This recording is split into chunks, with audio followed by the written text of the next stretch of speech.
और बात किसानों की। सर्दी, गर्मी, बरसात, कुदरत के कोप और सियासत के घात प्रतिघात से जूझते 378 दिन तक सड़कों पर बैठे किसानों ने घर वापसी का फैसला कर ही लिया, क्योंकि आंदोलनकारियों को खालिस्तानी जैसे उपनामों से बदनाम करने वाली और उनकी तादाद को मुट्ठी भर बताकर खारिज करने वाली सरकार किसानों के आंदोलन के सामने झुक गई है। सरकार ने किसानों की तमाम मांगों को बिना शर्त कबूल कर लिया है।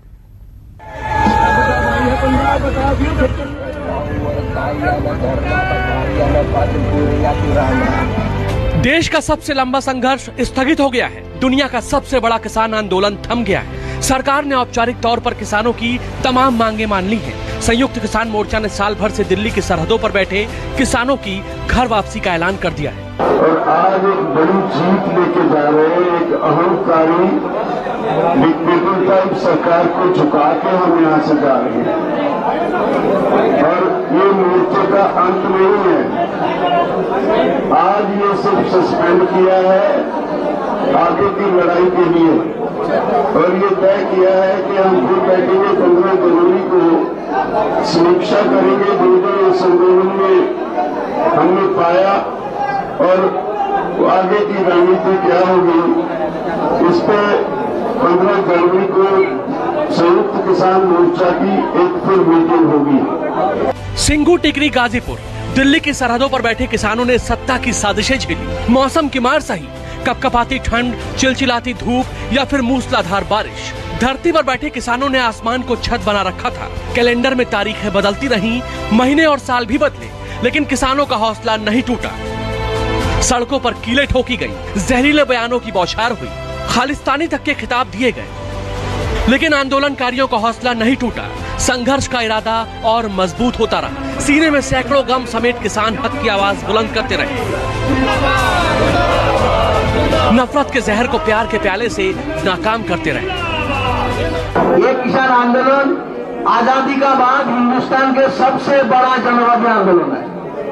दूसरे है आजादी का बाद सबसे ज्यादा शांतिपूर्ण आंदोलन है और इसके साथ साथ हिंदुस्तान के जनता का जो एकताबद्ध आंदोलन है, इतना बड़ा एकता भी हिंदुस्तान में कोई दिखाई नहीं दिया है। आज किसान एक नया परिचय मिल गया। आज जात के नाम पे, धर्म के नाम पे बांटने का साजिश ये देश में चल रहा है। मगर आज किसान आंदोलन दिखा दिया, हम हिंदू ना, मुसलमान ना, सिख ना, ईसाई ना, हम जाट ना, हम किसान है। 378 दिन बाद आंदोलन रोकने के फैसले के पीछे केंद्र सरकार के कृषि मंत्रालय की तरफ से किसानों को भेजी गई वो चिट्ठी है, जिसमें सरकार ने किसानों के खिलाफ मामलों को वापस लेने और न्यूनतम समर्थन मूल्य पर एक समिति बनाने समेत उनकी लंबित मांगों पर विचार करने के लिए हामी भर दी है। लेकिन साल भर के आंदोलन के दौरान बहुत कुछ ऐसा हुआ जिसके कारण सरकार और आंदोलनकारियों के बीच अविश्वास की खाई बढ़ गई और सहमति बनने के बाद भी शक बरकरार रहा। हमारा आंदोलन है वो जो सरकार ने वादे किए हैं उन वादों के अनुसार अभी आंदोलन को हम स्थगित किया है और हर महीने उसकी समीक्षा करते रहेंगे। 15 जनवरी को फिर एसकेएम की मीटिंग बनाई है। अगर सरकार अपने वादों से दाएं बाएं हिलती है तो फिर हम उसी स्तर पर स्टैंड कर जाएंगे और फिर दोबारा आंदोलन करने का फैसला लिया जा सकता है अगर सरकार अपने वादों से दाएं बाएं हटती है। क्रांतिकारी किसान संघ के नेता और संयुक्त किसान मोर्चा के समन्वयक दर्शन पाल के साथ ही 5 सदस्यों की कमेटी में शामिल शिव कुमार कक्का और अशोक धावले ने भी 11 दिसंबर से किसानों की घर वापसी पर मुहर लगा दी, लेकिन लगे हाथ ये भी कहा कि अभी कई सवाल बाकी हैं। 15 जनवरी को हम लोग फिर बैठेंगे। सरकार ने अभी तक 15 जनवरी तक का जो समय है, मुकदमों से लेकर तमाम जो हमारे साथ उनके अनुबंध हुआ है, क्या किया है उसका मूल्यांकन करेंगे। उसके पश्चात आगामी रणनीति हम तय करेंगे। संयुक्त मोर्चा एकजुट है, एकजुट रहेगा। ये संयुक्त किसान मोर्चे के ऐतिहासिक जीत है और कल कल के दिन जैसे एक तरह का शोक दिवस होगा। उसके बाद हमने फैसला किया है कि 11 तारीख को हमारे किसान जो है अलग अलग जगह से उठेंगे। बहुत ही बड़ी ऐतिहासिक जीत है और ये जीत के लिए हमारे पंजाब के किसान, हरियाणा के किसान, उत्तर प्रदेश के किसान, जो लाखों किसानों ने ये दिल्ली की सीमाओं पर 1 साल से ज्यादा यहाँ पर वो रुक गए, पूरे दमन का सामना किया, आज वहाँ उन्होंने बदनामी का सामना किया।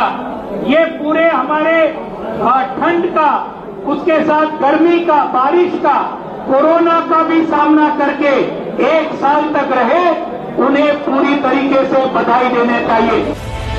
किसान आंदोलन ने 1 साल के भीतर कई सारे उतार चढ़ाव देखे। 26 जनवरी का वो दिन कौन भूल सकता है जब ट्रैक्टर रैली के दौरान किसानों का एक जत्था दिल्ली की सीमा के भीतर दाखिल हो गया, लाल किले की प्राचीर पर चढ़ गया, सोशल मीडिया पर झंडा फहराने का वीडियो वायरल हुआ और किसान आंदोलन पर बदनामी का दाग लग गया। देश भर में किसान आंदोलन की आलोचना शुरू हो गई। सत्ता से सख्ती का संदेश मिलते ही पुलिस प्रशासन आंदोलनकारियों को जबरन घर वापसी कराने में जुट गया। सरहदों पर भीड़ घटने लगी, गाजीपुर बॉर्डर छावनी में तब्दील हो गया। मंच पर राकेश टिकैत थे, जमीन पर इक्के दुक्के लोग बचे थे। टिकैत इस मंजर का भविष्य भांप चुके थे। मीडिया के सामने ही टिकैत के आंसू निकल गए। नहीं होगा, ये देश का किसान, ये 5 लाख ट्रैक्टर मिलेगा। और इन्हीं आंसुओं ने आंदोलन को दोबारा से मजबूत कर दिया, इतना मजबूत कि सरकार उसे फिर से हटाने की सोच भी न सकी। हम उस दुख की घड़ी में देश के साथ में हैं, जो हमारे किसान शहीद हुए हैं, जो हमारे जवान शहीद हुए हैं, हम उनके साथ में कल हैं।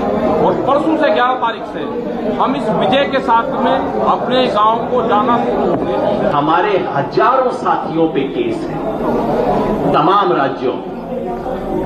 सरकार की तरफ से परसों जो प्रस्ताव आया था वो ये था कि पहले आप आंदोलन वापस लो, उसके बाद हम केस वापसी की बात करेंगे। हमने उसे खारिज किया और अब भारत सरकार ने कमिट किया है कि यूपी, उत्तराखंड, हिमाचल प्रदेश, मध्य प्रदेश और हरियाणा सरकार ने इसके लिए पूर्णतः सहमति दी है कि तत्काल प्रभाव से आंदोलन संबंधित केसों को वापस लिया जाएगा।